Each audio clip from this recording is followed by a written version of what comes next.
ក្នុងរឿងស្នេហារំលីខិតចាឲ្យខ្ញុំមានកាមខ្ញុំទ្រាំរស់បានតួឈឺរត់ឆ្នាំរស់រងទុក្ខក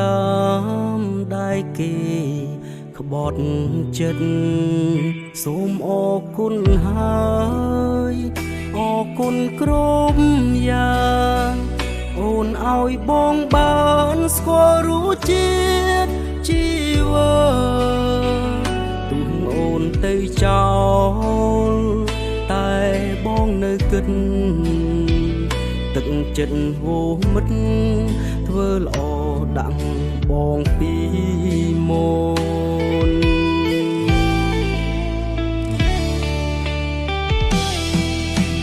បងមិនអាចទ្រាំបានមិនអាចទ្រាំបានទេពេលឃើញអូននឹងគេផងស្និទ្ធស្នាលអោបថាបងឈឺចាប់ក្នុងចិត្តឈឺបេះដូងស្ទើរដាច់ខ្យល់ហើយអោអូនអើយមិនដេចមិនអា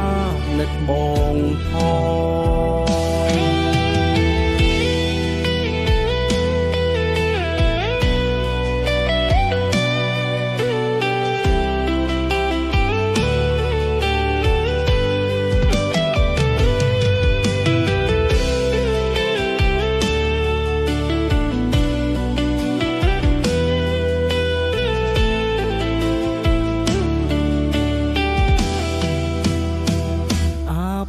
កូនឡ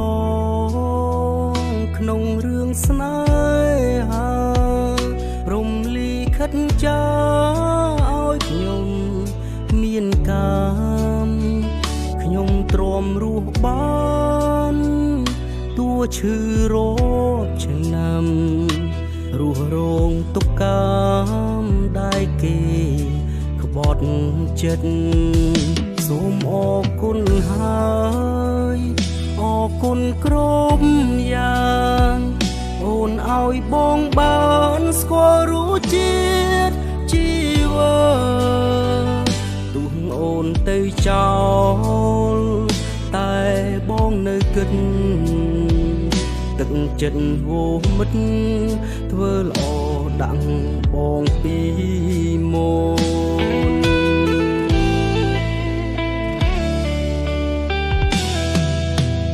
បងមិនអាចទ្រាំបានមិនអាចទ្រាំបានទេ